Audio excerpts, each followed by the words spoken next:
Of you and welcome back again. So हम दिसंबर की क्रोनोलॉजी में 3 वीडियोस को कवर कर चुके हैं। फर्स्ट वीडियो में हमने हाइलाइट्स देख लिए थे, सेकंड वीडियो में हमने अंतर्राष्ट्रीय परिदृश्य देख लिया था, थर्ड वीडियो में राष्ट्रीय परिदृश्य देख लिया था। आज जो वीडियो है इसके अंदर हम प्रादेशिक परिदृश्य को पढ़ेंगे। बीच वाले जो साइंस एंड टेक वाला पोर्शन है और आर्थिक परिदृश्य है उसको हम नेक्स्ट वीडियोज़ में कवर करेंगे, बिकॉज आपके एग्जाम में जो है अभी प्रादेशिक परिदृश्य वाला ज़्यादा पहले पढ़ना इंपॉर्टेंट है। पूरी मैगजीन वैसे इंपॉर्टेंट है, लेकिन क्योंकि आपके एग्जाम्स है, कई लोगों की रिक्वेस्ट है, तो हम पहले इसको पढ़ लेते हैं। ठीक है, तो चलिए हम स्टार्ट करते हैं फर्स्ट हमारे न्यूज़ आर्टिकल से। जो फर्स्ट आर्टिकल है उसमें 2 योजनाएं हैं। एक तो है मुख्यमंत्री बाल गोपाल योजना और दूसरी योजना है मुख्यमंत्री निःशुल्क यूनिफॉर्म वितरण योजना।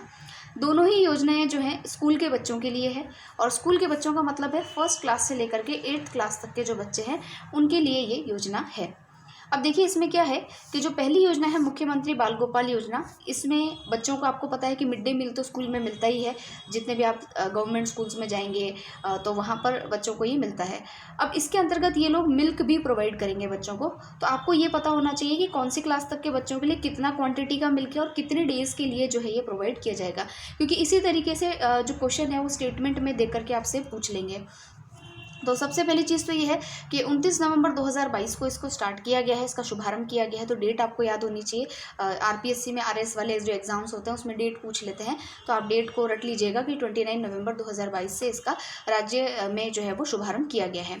फिर देखिए इसमें जो फर्स्ट क्लास से लेकर के 5th क्लास तक के बच्चे हैं उनको 150 ml का जो मिल्क है, और ये मिल्क जो है वो मिल्क पाउडर से तैयार किया हुआ मिल्क होगा, तो 150 ml दिया जाएगा। और 6 से लेकर के 8th स्टैंडर्ड के जो बच्चे हैं उनको 200 ml जो है वो मिल्क प्रोवाइड किया जाएगा। और ये मिल्क भी जो है वो पूरे वीक नहीं दिया जाएगा, सिर्फ ट्यूसडे और फ्राइडे। ठीक है, तो वीक में 2 डेज़ जो है ये मिल्क बच्चों को प्रोवाइड किया जाएगा। इसके लिए करीबन 500 करोड़ यानी कि 476.44 करोड़ रुपए जो है वो व्यय किए जाएंगे। फिर देखिए जो यूनिफॉर्म वितरण योजना है, इस यूनिफॉर्म वितरण योजना में क्या है कि पूरे ही बच्चों को, बच्चे तो अब यूनिफॉर्म में तो क्या ये आधा आधा करेंगे, तो बस फर्स्ट से लेकर के 8th क्लास तक के जो बच्चे हैं उनको यूनिफॉर्म का फैब्रिक प्रदान किया जाएगा।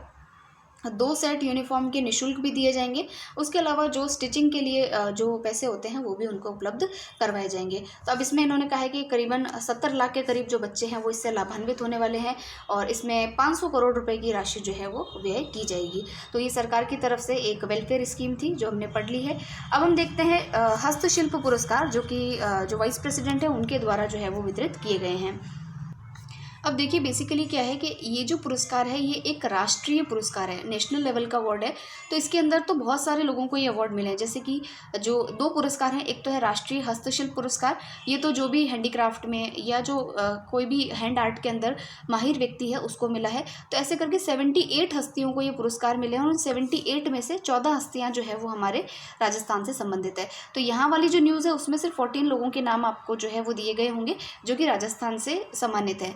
उसके अलावा एक पुरस्कार और है जिसका नाम है शिल्प गुरु पुरस्कार, यानी ऐसा व्यक्ति जिसने जो हैंड आर्ट है उसको खुद तो सीखा ही है, आने वाली पीढ़ियों के लिए भी उसको आगे बढ़ाया है, मतलब उसको और ज़्यादा इन्हेंस किया है, ख़त्म होने नहीं दिया।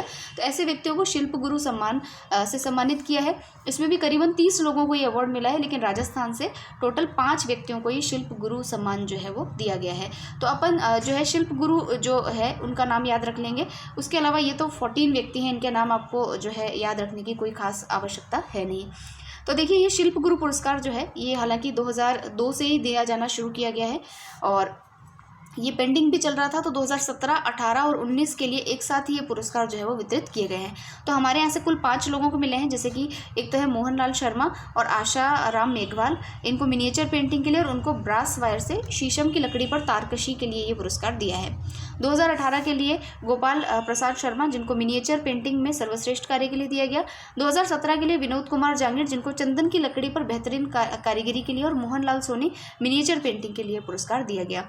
उसके अलावा तो अगर आप देखेंगे तो यहाँ बहुत सारे पुरस्कार हैं, जैसे कि सुनील सोनी को थेवा आर्ट के लिए, शौकत अली को उस्ता कला के लिए, कमलेश शर्मा लकड़ी पर तराकशी।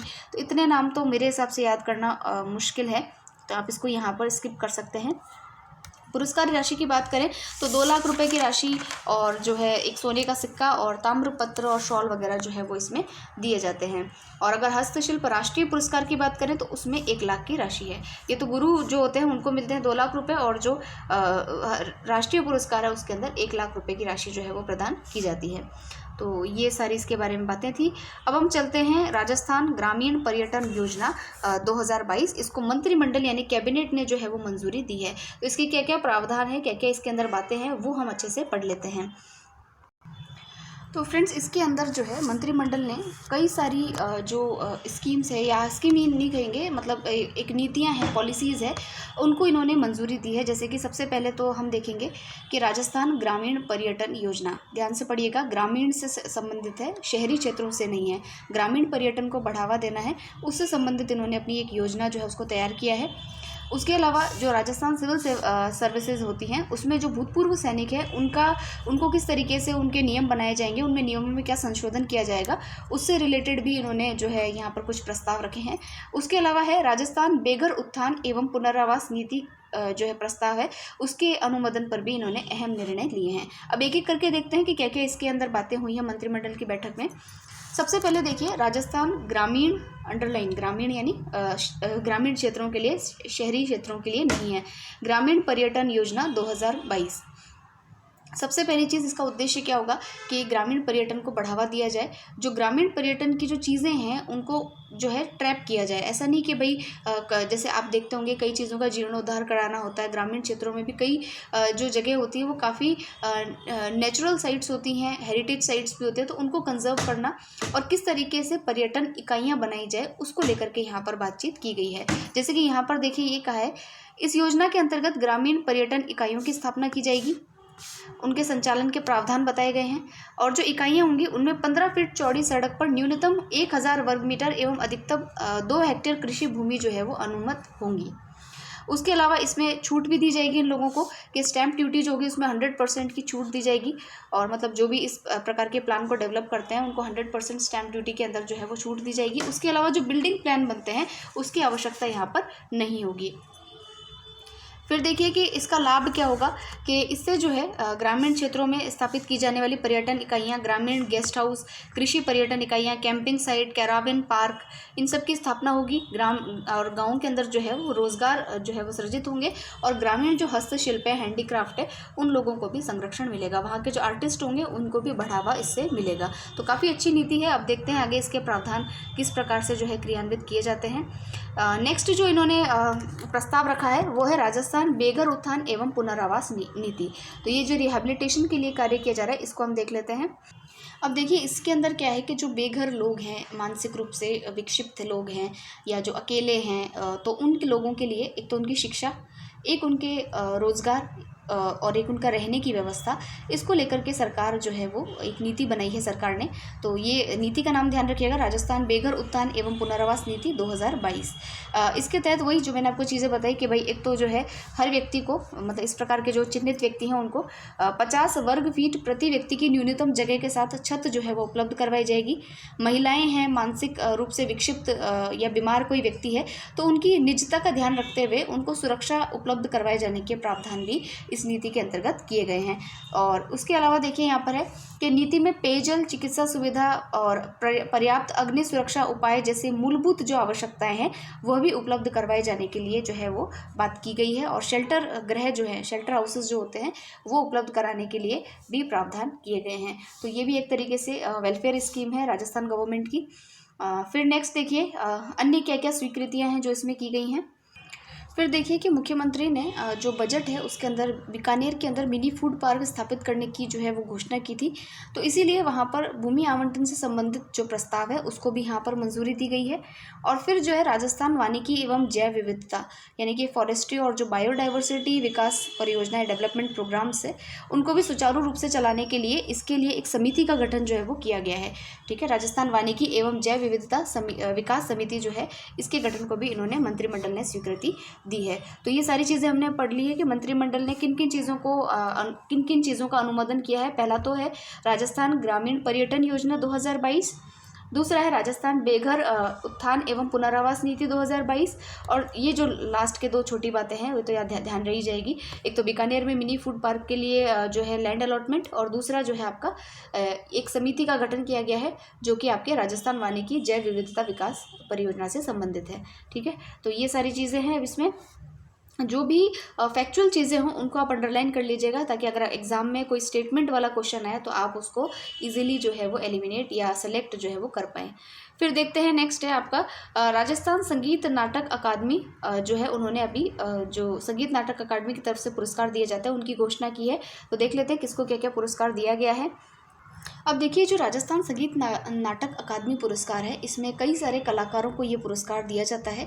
तो ये रिसेंट मतलब इस साल वाला अवार्ड है, 2022-23 के लिए पुरस्कार है, और इसमें टोटल जो है 12 अवार्ड जो है वो दिए गए हैं। 12 अवार्ड और 11 पुरस्कार जो है इसमें सर्वसम्मति से एक निर्णय लिया गया। एक कमेटी है जिनके अध्यक्ष थे बिनाका जेशुमालू, उन्होंने जो है इनको सेलेक्ट किया है। तो अब उन लोगों के तो सबके नाम तो हम याद नहीं रखेंगे, क्योंकि पॉसिबल भी नहीं है हर एक व्यक्ति को क्या क्या पुरस्कार मिला है। सिर्फ हम इसमें ये देख लेते हैं कि सर्वोच्च फेलोशिप सम्मान जो है वो बॉलीवुड के जो सक्रिय प्रसिद्ध एक्ट्रेस है इला अरुण, उनको दिया गया है।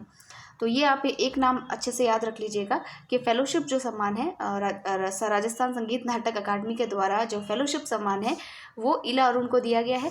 उसके अलावा तो 12 अवार्ड और भी हैं। अब इन सब के नाम याद करना देखिए पॉसिबल नहीं है। जैसे कि कथक नृत्य गुरु रेखा ठाकर, उनको जयपुर से हैं, इनको पुरस्कार मिला है। रंगकर्मी शहजोर अली और इस तरीके के क्वेश्चन मेरे हिसाब से एग्जाम्स में आते भी नहीं है, तो आप इतना जो है इसको स्किप कर सकते हैं। युवा पुरस्कार में भी बहुत सारे पुरस्कार हैं। हाँ, बाल प्रतिभा पुरस्कार आप देख सकते हैं, जैसे मोहम्मद जमाल है तबला वादन के लिए, मोहम्मद फैज़ है ये सुगम संगीत जोधपुर से हैं ये, और थानू खान है, इनको लोक गायन जो बाड़मेर से संबंधित है, इनको ये पुरस्कार दिए गए हैं। अब पुरस्कारों के अंदर जो है वो 51,000 रुपये, तो वो 12 जो अवार्ड पीछे हमने पढ़े थे उनको 51,000 रुपये की राशि मिलती है।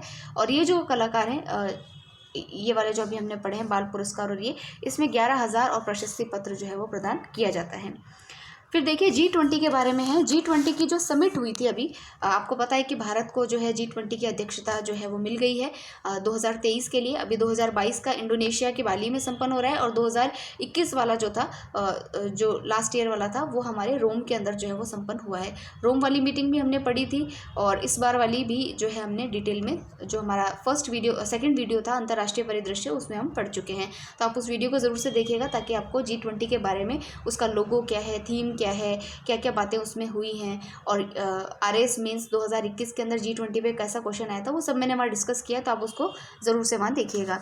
अब देखते हैं कि यहाँ पर क्या बात हुई है कि तो यहाँ पर आगे बढ़े उससे पहले मैं आपको ये बताऊँ कि शेरपा आखिरकार कौन होते हैं। ये मैंने आपको सेकंड वीडियो में बताया भी था कि शेरपा जो होते हैं वो पूरी मीटिंग का एजेंडा तय करते हैं। पूरी मीटिंग का जो भी एजेंडा है कि भाई किस बारे में आप बात करेंगे, क्या क्या चर्चाओं का विषय रहेगा, कौन से मुद्दे महत्वपूर्ण है, ये सब जो है वहाँ के शेरपा, एक वर्ड है शेरपा, वैसे कुछ टेक्निकल कोई वर्ड नहीं है, सिर्फ नाम दिया गया है कि जो एजेंडा रखते हैं मीटिंग का उनको शेरपा कहा जाता है। तो भारत की तरफ से जो नॉमिनेट हुए हैं शेरपा, नॉमिनेट नहीं अपॉइंट हुए हैं, वो हैं अमिताभ कांत, जो कि एक्स नीति आयोग के CEO रहे हैं, x CEO of NITI Aayog Amitabh Kant जो हैं, उनको यहाँ का भारत की तरफ से शेरपा जो है वो बनाया गया है।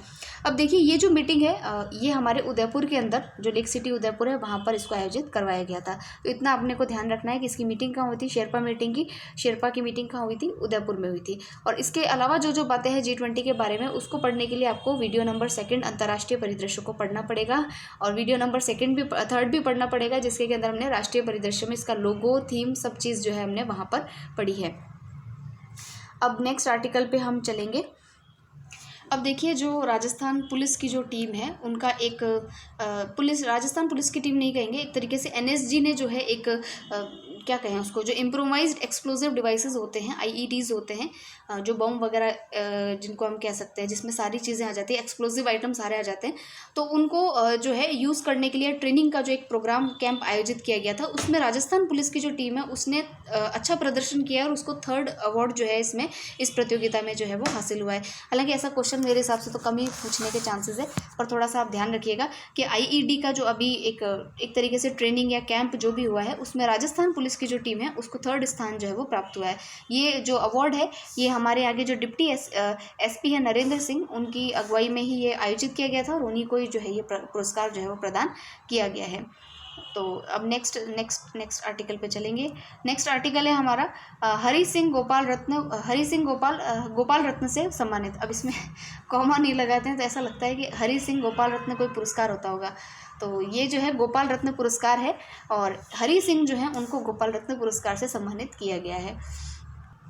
अब देखिए जो गोपाल रत्न पुरस्कार होता है, हालांकि ये नाम से एक तो सिद्ध है कि जो भी लोग डेयरी में, पशुपालन में, मत्स्य विभाग के अंतर्गत या इस तरीके के जो कृत्रिम गर्भाधान है, पशुपालक हैं और मिल्क प्रोडक्शन या दुग्ध उत्पादन में जो अच्छा कार्य कर रहे हैं, व्यक्ति हो चाहे संस्था हो चाहे सहकारी समिति हो, उनको ये गोपाल रत्न पुरस्कार जो है भारत सरकार के द्वारा दिया जाता है। तो हमारे राजस्थान के एक व्यक्ति हैं जिनका नाम है हरि सिंह गोदारा और ये श्री गंगानगर से संबंधित हैं। इनको जो है ये पुरस्कार दिया गया है और इनका कार्य जो है कृत्रिम जो गर्भाधान होता है उस क्षेत्र में कार्य करने के लिए इनको ये पुरस्कार जो है इससे सम्मानित किया गया है। तो इनको इसमें द्वितीय पुरस्कार मिला है, सेकंड पुरस्कार जो है वो इन्हीं को दिया गया है। तो नाम थोड़ा सा आप ध्यान रखिएगा कि राजस्थान के हरि सिंह गोदारा जो कि गंगानगर से है और इनको गोपाल रत्न पुरस्कार से सम्मानित किया गया है। तो इसके अंदर इनको 3 लाख रुपये जो है वो अवार्ड के रूप में दिए गए हैं। शॉल और कन्नड़ की पगड़ी जो है वो हमारे केंद्रीय पशुपालन राज्य मंत्री डॉक्टर संजीव बालियान जो है वो उन्होंने जो है वो प्रदान की है। फिर देखिए इनका जो है इनका कार्य भी देख लेते हैं कि हरि सिंह गोदारा ने वर्ष 2019 में गंगमूल डेयरी द्वारा संचालित साहिवाल वंशावली चयन परियोजना के अंतर्गत कृत्रिम गर्भाधानकर्ता के रूप में अपनी सेवाएं जो है वो प्रारंभ की थी। तो ये साहिवाल वंश की जो गायें होती है तो उससे जो है इन्होंने स्टार्ट किया था। फिर देखिए गोपाल रत्न पुरस्कार के बारे में देख लेते हैं।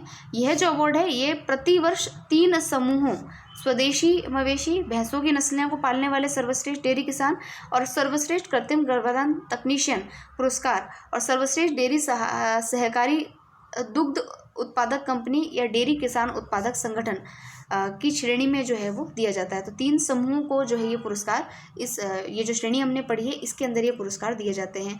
फर्स्ट अवार्ड में 5 लाख रुपीज़, सेकंड में 3 लाख और थर्ड में 2 लाख रुपीज़ जो है वो दिए जाते हैं। तो ये भी हमको ध्यान रखना है, ठीक है।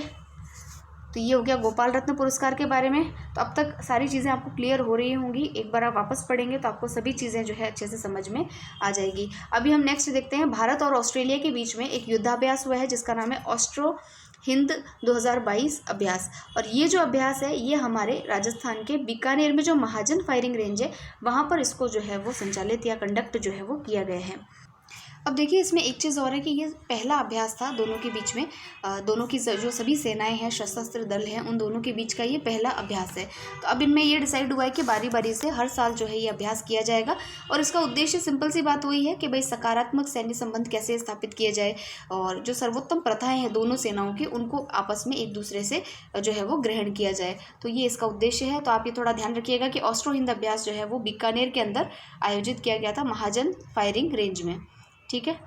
फिर देखिए राजस्थान के 5 कलाकारों को संगीत नाटक अकादमी अमृत पुरस्कार से जो है वो सम्मानित किया गया है। हमने पीछे जो पढ़ा था वो राजस्थान संगीत नाटक अकादमी अवार्ड थे और ये जो है संगीत नाटक अकादमी के द्वारा जो अमृत पुरस्कार दिए गए हैं उनके बारे में है। तो दोनों में आपको कंफ्यूज नहीं होना है।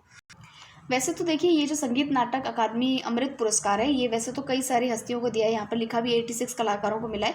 राजस्थान के इसमें 5 ही व्यक्तियों को ये पुरस्कार मिला है और बेसिकली बात ये है कि ऐसे लोगों को दिया जाता है जिनकी एज जो है वो 75 से ज़्यादा हो और कहीं से भी उनको कोई पुरस्कार, राष्ट्रीय पुरस्कार नहीं मिला हो। तो ऐसे जिनको कुछ नहीं मिला उनको ये पुरस्कार मिलता है, ठीक है। तो इनके लिए है ये पुरस्कार। अब देखते हैं हमारे यहाँ से कौन कौन व्यक्ति है। तो है सरताज नारायण माथुर, लोक संगीत के लिए इनको दिया है। भारत रत्न भार्गव, ये रंगमंच के लिए इनको दिया है।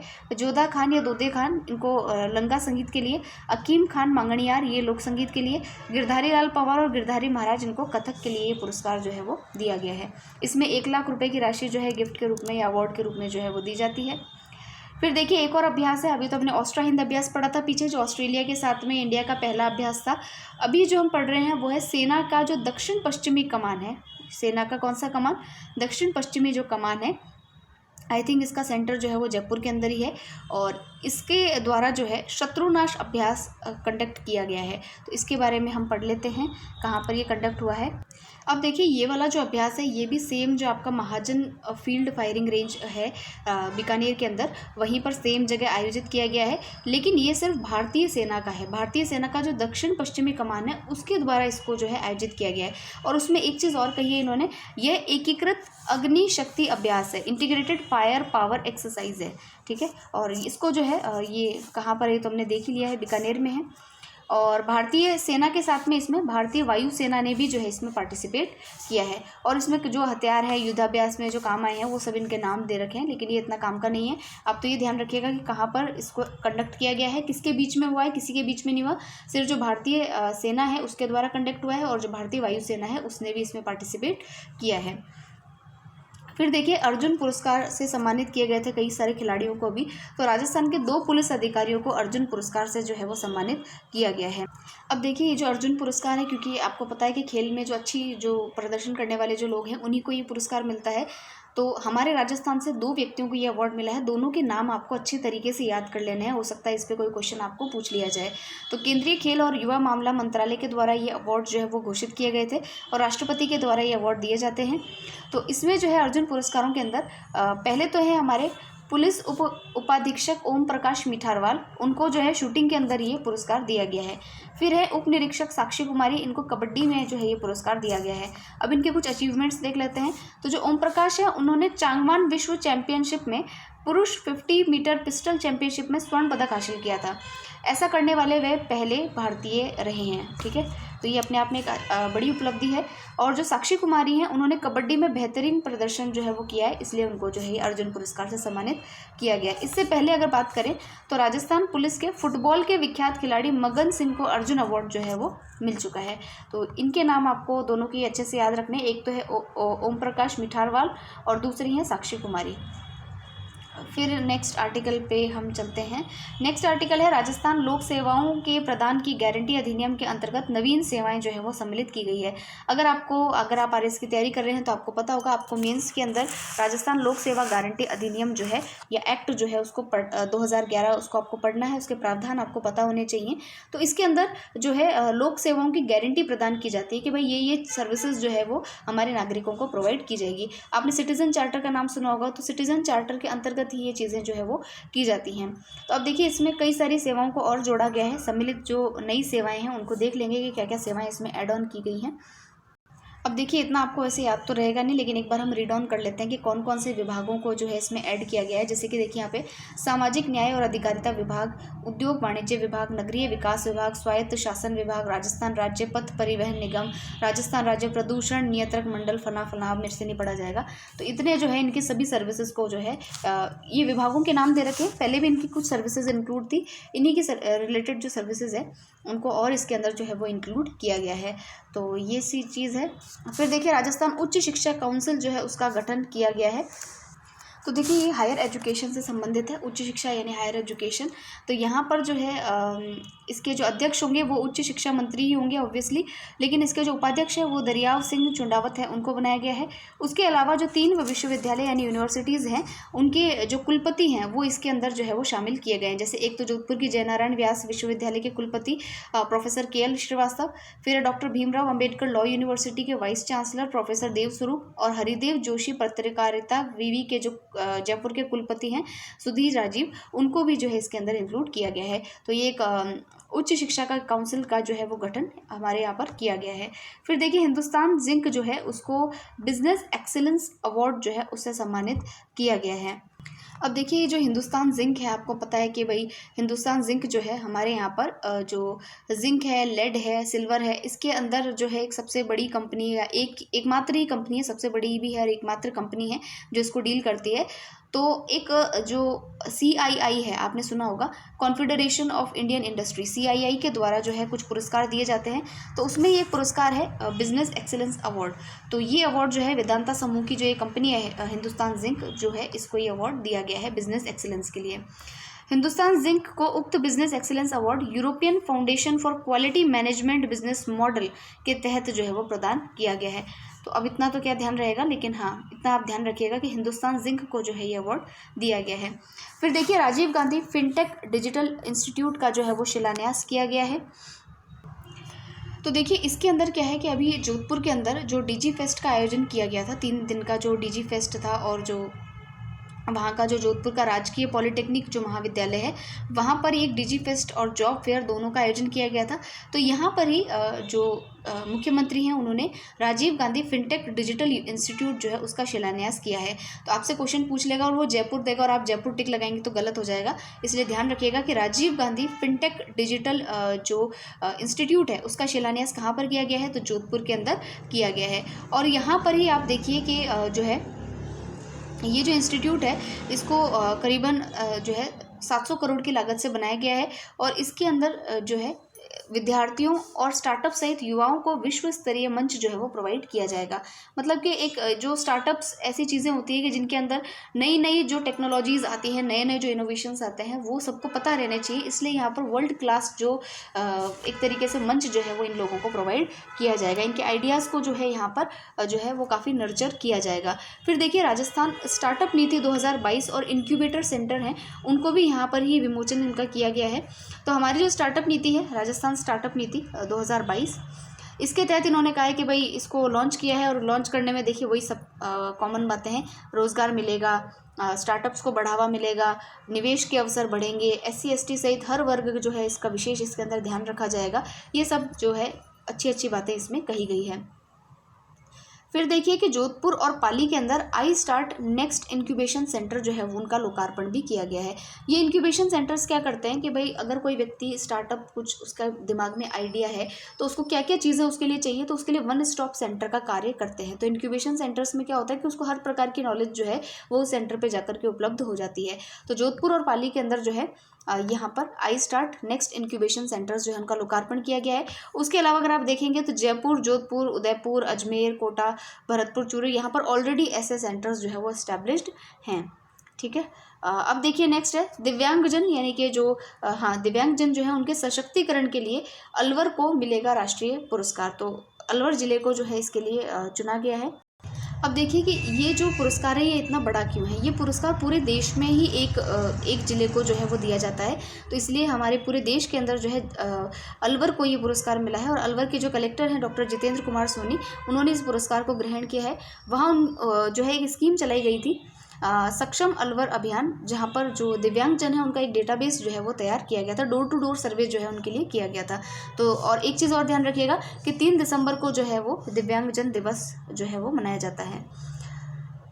अब देखिए एक और अवार्ड है नेशनल टैक्सेशन अवार्ड 2022 और इसमें राजस्थान को कई सारी कैटेगरीज है। इसमें देखिए मोस्ट रिफॉर्मिस्ट स्टेट कौन सा है, SG ST वैट कलेक्शन में कौन सबसे आगे है।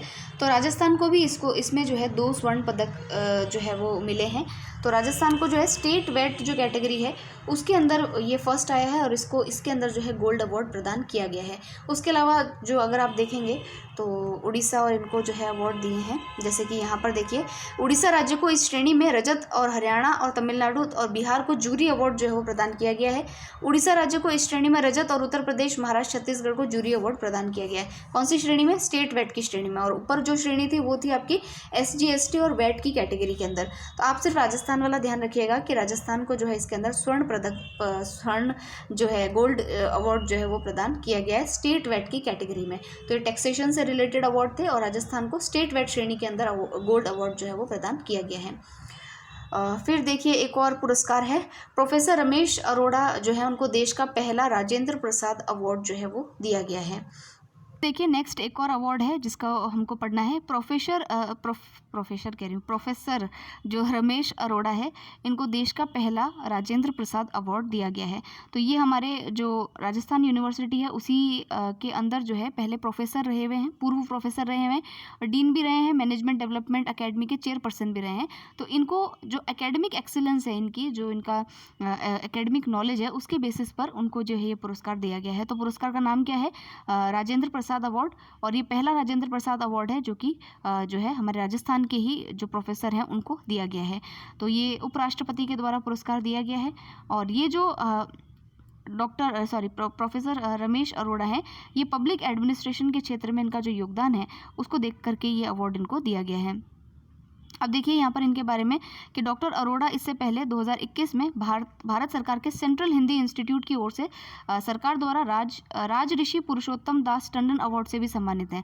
ये तो मैंने पुरस्कार पहली बार ही सुना है, सबने पहली बार सुना होगा, लेकिन इस पुरस्कार से भी इनको सम्मानित किया गया है। 60 से ज़्यादा किताबों के लेखक हैं, संपादक हैं। प्रोफेसर अरोड़ा को IIPA का पॉल एप्पल बी अवार्ड भी जो है वो मिल चुका है।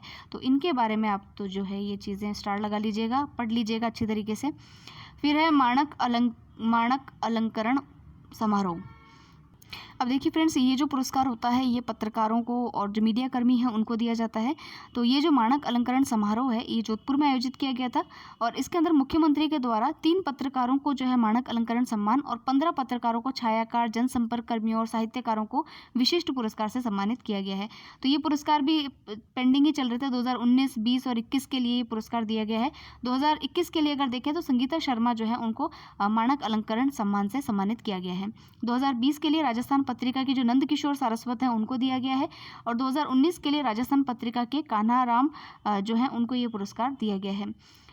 फिर देखते हैं राजस्थान न्यूज़ इन शॉर्ट के अंदर क्या क्या है। वैसे तो 30 मिनट्स का वीडियो हो गया है, लेकिन अभी अपने को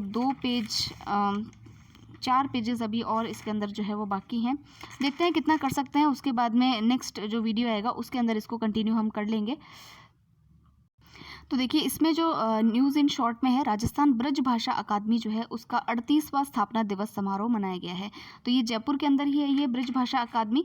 तो इसके अंदर इसका भी 38वां स्थापना दिवस मनाया गया है और ये अकादमी जो है ये 1985 के अंदर जो हमारे पूर्व चीफ मिनिस्टर हुआ करते थे शिवचरण माथुर, उनके द्वारा जो है इसको बनाया गया था और उस समय इसके संस्थापक सदस्य जो थे विष्णुचंद पाठक थे। तो ये थोड़ी सी एक फैक्चुअल चीज़ है जो हमको ध्यान रखनी है। और अभी जो इसके अध्यक्ष हैं वो डॉक्टर रामकृष्ण शर्मा हैं। तो ये थोड़ा सा इसका फैक्चुअल चीज़ है, आप ध्यान रखिएगा। 1985 के अंदर जो है ब्रज भाषा अकादमी की शुरुआत हुई थी और ये जयपुर के अंदर इसका सेंटर है। अब देखिए एक प्रोग्राम है जो कि जिसका नाम है सेव प्रोग्राम। सेव का फुल फॉर्म है safety against violation and exploitation of children.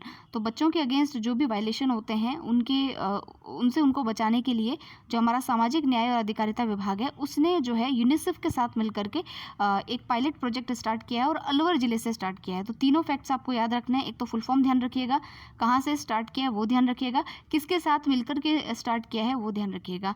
तो अब देखिए इस अभियान में इसको अलवर ज़िले में जब ये सफल हो जाएगा तो इसको ऑल ओवर राजस्थान के अंदर भी जो है वो लॉन्च किया जाएगा।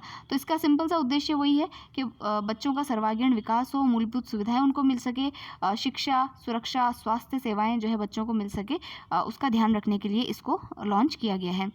फिर एक और योद्धाभ्यास है जिसका नाम है गरुड़ 7th। अब ये गरुड़ 7th जो है वो किसके बीच में है, तो आपको पता होगा, गरुड़ के बारे में कई बार पढ़ा है कि फ्रांस के और गरुड़ जो देखिए हवा में उड़ता है तो इसलिए वायुसेना से संबंधित कीजिए इसको, कि भारत की जो वायुसेना है और जो फ्रांसीसी वायुसेना है उन दोनों ने मिलकर के जो है इसका आयोजन जोधपुर के अंदर किया है 2022 में। अक्टूबर-नवंबर 2022 में इसका आयोजन हुआ है। और इसमें जो है इसके अंदर दोनों जो देशों की सेनाएं हैं उनका ऑपरेशन कैपेबिलिटी और इंटरऑपरेबिलिटी बढ़ाने के लिए एक प्लेटफॉर्म इसमें प्रोवाइड किया जाएगा। तो ये है। उसके अलावा जो है इससे पूर्व जो भारतीय वायुसेना और फ्रांसीसी वायुसेना है और अंतरिक्ष बल के मध्य जोधपुर में ही एक अन्य द्विपक्षीय वायु अभ्यास जिसका नाम है डेजर्ट नाइट 21, इसका आयोजन भी जो है वो जनवरी में किया गया था। तो हो सकता है एग्जाम में पूछ ले कि डेजर्ट नाइट 21 अभ्यास जो है वो किन देशों की सेनाओं के बीच में हुआ है, वायुसेनाओं के बीच में हुआ है। तो आप ध्यान रखिएगा कि इंडिया और फ्रांस जो है उनके बीच में इसको किया गया है। फिर देखिए कि जो मेट्रो है उसका जो फ़ेज़ 1C है उसको स्टार्ट किया जाएगा और ये जो फेज़ होगा ये आपका जो बड़ी चौपड़ है वहाँ से ट्रांसपोर्ट नगर जो है उससे इसको लिंक किया जाएगा। तो यहाँ पर देखिए जो फ़ेज़ 1C है उसके लिए 993 यानी कि 1000 करोड़ रुपए लगभग जो है वो स्वीकृत राजस्थान सरकार के द्वारा किए गए हैं। और इसमें भी सेम वही पैटर्न होगा कि 2.85 किलोमीटर जो है इसकी लंबाई होगी। इसमें से 2.26 जो है वो तो भूमिगत होगा और 0.59 जो है वो एलिवेटेड हिस्सा जो है वो इसका होगा। तो दोनों चीज़ें ध्यान रखनी है। पहले तो 1C ध्यान रखिएगा कि कहाँ से कहाँ तक है। तो बड़ी चौपड़ को ट्रांसपोर्ट नगर से जयपुर मेट्रो से जो है वो जोड़ा जाएगा। अब देखिए एक और काफ़ी इंपॉर्टेंट न्यूज़ है केसरी सिंह बारट को लेकर के। ये क्रांतिकारी थे और इनकी 150वीं जयंती जो है अभी 21 नवंबर को मनाई गई है। इस जयंती के अवसर पर जो भीलवाड़ा का शाहपुरा नामक जो जगह है वहाँ पर इनके लिए स्मारक स्थल बना है। उसके अलावा जो इनका जन्म स्थान है शाहपुरा भीलवाड़ा में, तो उसको जो है देवखेड़ा गांव जो है इनका, उसको जो है मेरा गांव मेरी धरोहर के लिए चयन किया गया है। और इनका जो पैनोरमा है वो भी शाहपुरा के अंदर बनाया गया है। पैनोरमा के अंदर इनके लाइफ के जो अचीवमेंट्स होंगे ना वो उसको शो किया जाएगा, तो उसको पैनोरमा कहते हैं। तो पैनोरमा कई हस्तियों के हमारे यहाँ पर बने हैं, लोक देवताओं के भी बने हैं। तो केसरी सिंह बारट जो है उनका भी पैनोरमा शाहपुरा के अंदर जो है वो बनवाया गया है। फिर नेक्स्ट नेक्स्ट नेक्स्ट नेक्स्ट अब देखिए ये वाला जो आर्टिकल है उस पे तो मुझे नहीं लगता कोई क्वेश्चन आएगा, लेकिन फिर भी पढ़ लेते हैं। 21 से लेकर के 25 नवंबर को महालेखा या ऑडिट वीक जो होता है वो मनाया गया है। और इसके अंदर जो हमारे प्रधान महालेखाकार है के सुब्रमण्यम, उन्होंने जो है कहा है कि राजस्थान का जो कार्यालय है वो लेखा परीक्षा के अंतर्गत जो है उसको पूरे देश में 3rd पोजीशन जो है वो हासिल हुई है। तो ऑडिट आप जानते हैं, ऑडिट का उद्देश्य क्या होता है कि जो सार्वजनिक धन होता है उसका किस प्रकार से जो है उपयोग किया जाता है उसकी जो है वो देखरेख ऑडिट के अंदर की जाती है। तो प्रधान ऑडिटर कौन है, तो वो भी ध्यान रखिएगा के सुब्रमण्यम है। और राजस्थान को जो है ऑडिट के अंदर 3rd पोजीशन दी गई है। और ऑडिट वीक कब बनाया गया, 21 से लेकर के 25 नवंबर को मनाया गया। अब देखिए कि एक स्वच्छ विद्यालय पुरस्कार दिया गया है और उसमें अजमेर संभाग के 2 स्कूल्स हैं। एक तो है स्वामी विवेकानंद मॉडल स्कूल जो कि देवली टोंक के अंदर है, और दूसरा है राजकीय बालिका उच्च माध्यमिक विद्यालय जो कि गंगापुर भीलवाड़ा के अंदर है। इन दोनों को ही जो है वो स्वच्छ विद्यालय 2020-21 से जो है 21-22 से सम्मानित किया गया है। फिर है गंग कैनाल रेगुलेशन कंप्यूटराइजेशन। अब इसमें क्या है वो देखते हैं। तो देखिए इस पुरस्कार के अंतर्गत जो राजस्थान कैडर के जो IAS ऑफिसर हैं जिनका नाम है रुक्मणी रियार, इनको जो है राष्ट्रीय ई गवर्नेंस अवार्ड जो है वो प्रदान किया गया है। और इसका जो प्रोजेक्ट है वो ये है कि केंद्र सरकार के प्रशासनिक सुधार और लोक शिकायत विभाग द्वारा राष्ट्रीय जिला स्तरीय ई गवर्नेंस पहल में उत्कृष्टता के लिए राष्ट्रीय ई गवर्नेंस पुरस्कार श्री गंगानगर के जिला कलेक्टर कार्यालय के गंग कैनाल रेगुलेशन कंप्यूटराइजेशन प्रोजेक्ट को जो है वो दिया गया है। और केंद्रीय जो मंत्री हैं उन्होंने ये पुरस्कार जो है वो वितरित किया है। इसके अंदर 5 लाख रुपए की राशि जो है वो दी गई है। और कलेक्टर जो मैंने आपको बताया, नाम ध्यान रखिएगा, रुक्मणी रियार जो है उनको इसमें राष्ट्रीय ई गवर्नेंस अवार्ड से सम्मानित किया गया है। फिर देखिए 2 खिलाड़ियों के नाम हैं। दोनों खिलाड़ियां दोनों सगी बहनें हैं। नाम है पूरण और निर्मला। तो ये सगी बहनें हैं और जोधपुर के बिजवाड़िया गांव की रहने वाली हैं। तिमरी तहसील के अंदर ये गांव पड़ता है। और इन्होंने अभी आसाम के अंदर जो गुवाहाटी है वहाँ पर नेशनल पैरा स्विमिंग चैंपियनशिप आयोजित की गई थी, 22वीं नेशनल पैरा स्विमिंग चैंपियनशिप। वहाँ पर इन दोनों ने जो है 7 पदक जो है वो जीते हैं। तो थोड़ा नाम ध्यान रखिएगा, कहाँ से हैं वो ध्यान रखिएगा, और किस खेल से संबंधित हैं, पैरा स्विमिंग से संबंधित है वो आपको ध्यान रखना है। नाम ध्यान रखिएगा, पूरन और निर्मला दोनों सगी बहनें हैं और इन्होंने जो है स्विमिंग के अंदर 7 अवार्ड्स जो है वो जीते हैं। अब किस किस में जीते हैं वो छोड़िए, आप ये ध्यान रखिएगा कि स्विमिंग से संबंधित हैं दोनों। फिर ये 56 भोग 2022 क्या है इसके बारे में पढ़ लेते हैं। तो देखिए ये जो 56 भोग है इसका मेन उद्देश्य ये था कि भाई जो हमारे यहाँ का जो फूड है, लोकल जो फूड है, इसको राष्ट्रीय और अंतर्राष्ट्रीय पहचान जो है वो प्रोवाइड की जाए। इसीलिए राजस्थान सरकार ने जो हमारा उद्योग विभाग है उसने फूड फेस्टिवल का आयोजन किया था, जिसका नाम रखा इन्होंने 56 भोग 2022। और इसका आयोजन इन्होंने किया राजस्थान हाट यानी जल महल के अंदर। और इसका उद्देश्य मैंने आपको बता दिया कि जो भी हमारे यहाँ के लोकल व्यंजन है उन फूड्स को जो है नेशनल और इंटरनेशनल जो है वो इंटरनेशनली फेमस करवाना इसका उद्देश्य था। फिर देखिए डेफ ओलंपिक पदक विजेताओं को पुरस्कार राशि। तो ये जो डेफ ओलंपिक पदक विजेता हैं उसके अंदर 7 करोड़ की राशि मुख्यमंत्री के द्वारा जो है वो वितरित की गई है। और इसके अंदर जो है बैडमिंटन में स्वर्ण पदक विजेता है अभिनव शर्मा और गौरांशी शर्मा, इनको 3-3 करोड़ दिए जाएंगे। और जो राइफल शूटिंग है उसमें कांस्य पदक विजेता वेदिका शर्मा जो है उनको 1 करोड़ की राशि जो है वो प्रदान की जाएगी। फिर देखिए जन कल्याण पोर्टल को वर्ष 2022 का स्कॉच गोल्ड अवार्ड जो है वो प्रदान किया गया है। तो हमारे यहाँ पर जो सूचना प्रौद्योगिकी और संचार विभाग की परियोजना है जन कल्याण यानी पब्लिक वेलफेयर पोर्टल, इसका चयन जो है 2022 के ई गवर्नेंस श्रेणी में स्कॉच गोल्ड अवार्ड के लिए किया गया है। तो ये आप जानते हैं कि ई गवर्नेंस के क्षेत्र में राजस्थान सरकार काफ़ी कार्य कर रही है। तो हमारा जो जन कल्याण पोर्टल है उसको स्कॉच गोल्ड अवार्ड से सम्मानित भी किया गया है।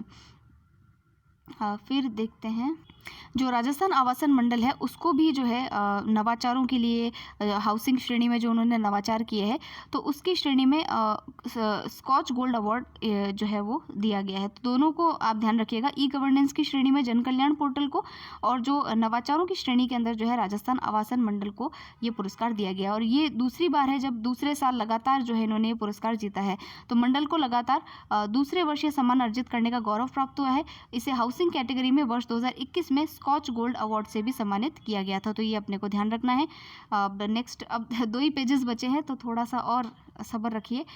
40 मिनट्स के करीब ये वीडियो हो ही जाएगा अपना, ज़्यादा ही हो सकता है। फिर देखिए अमराजी भगत जो है ये एक लोक देवता हैं और इनको अनगढ़ बाबूजी भी कहते हैं। और इनका पेनोरमा जो है वो आपके जो चित्तौड़गढ़ ज़िला जो है उसके भदेसर तहसील के अंदर जो गांव दौलतपुरा है वहां पर बनाया गया है। तो पेनोरमा के ऊपर क्वेश्चन आ जाते हैं तो थोड़ा ध्यान रखना है हमको कि मुख्यमंत्री ने इस पेनोरमा निर्माण के लिए 4 करोड़ की राशि स्वीकृत की है। ये तो कोई नहीं पूछेगा, लेकिन ये ध्यान रखिएगा कि अमराजी भगत जो है या अनगढ़ बाबूजी जो है उनका पेनोरमा कहाँ स्थापित किया जाएगा, तो चित्तौड़गढ़ जिले में जो है उसको बनाया जाएगा। अब देखिए गाड़िया लोहार कल्याण बोर्ड जो है उसका गठन किया गया राज्य सरकार के द्वारा। ये भी एक वेलफेयर स्कीम है जो एक पर्टिकुलर जो गाड़िया लोहार समाज है उनके विकास के लिए ये समर्पित रहेगी। तो इनके कल्याण के लिए इस बोर्ड का गठन किया गया है और इसमें एक अध्यक्ष होंगे, एक उपाध्यक्ष होंगे, 5 सदस्य होंगे, ऐसे करके इसमें टोटल 7 मेंबर्स होंगे।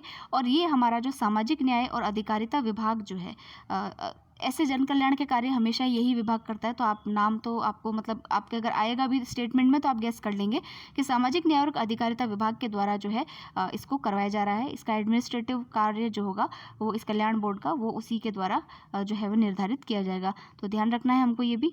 फिर देखते हैं चतुर्थ राष्ट्रीय लोक अदालत जो है उसको गठित किया गया है।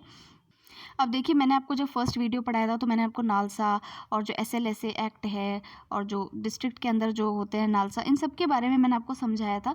तो अभी देखिए कि जो लोक अदालत होती है वो नालसा एक्ट के तहत ही बनाई जाती है, जिसमें कि जो पैरेलल एक तरीके से जो केसेस होते हैं उनको जल्दी निस्तारण करने का कार्य जो है वो किया जाता है।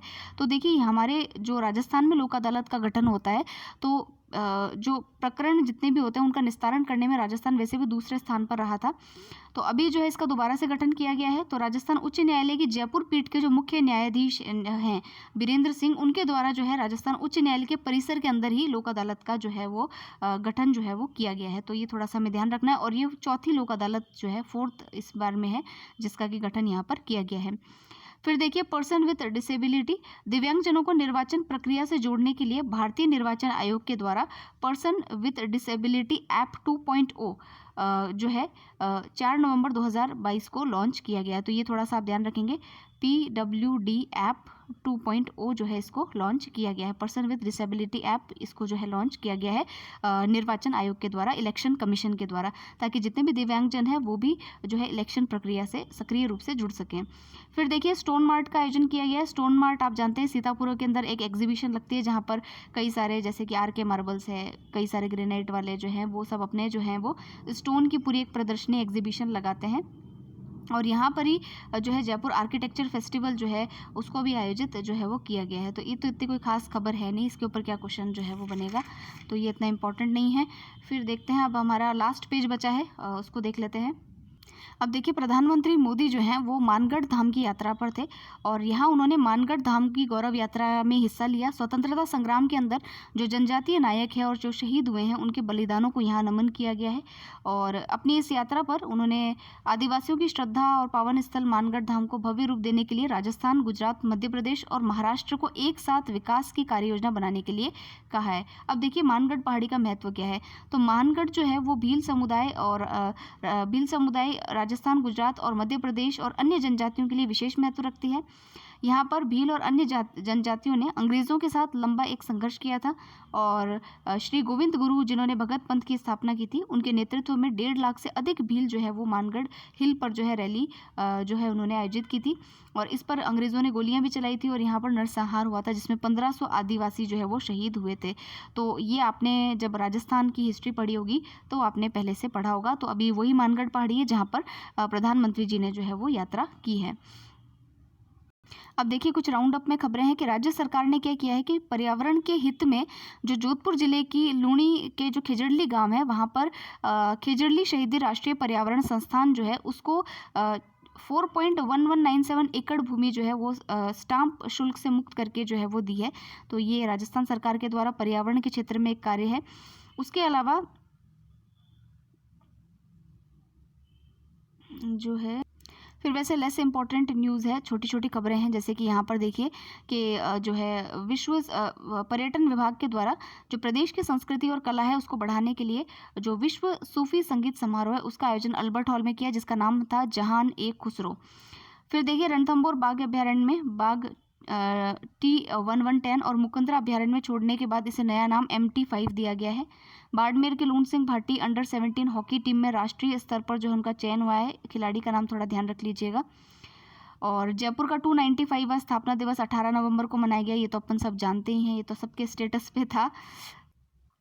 फिर देखिए 66 जो राज्य स्तरीय कबड्डी प्रतियोगिता है उसको भरतपुर में इस बार जो है आयोजित किया जाएगा। तो थोड़ा सा ध्यान होना चाहिए कि राज्य स्तरीय कबड्डी प्रतियोगिता कहाँ आयोजित होगी, तो भरतपुर में इसका आयोजन होगा।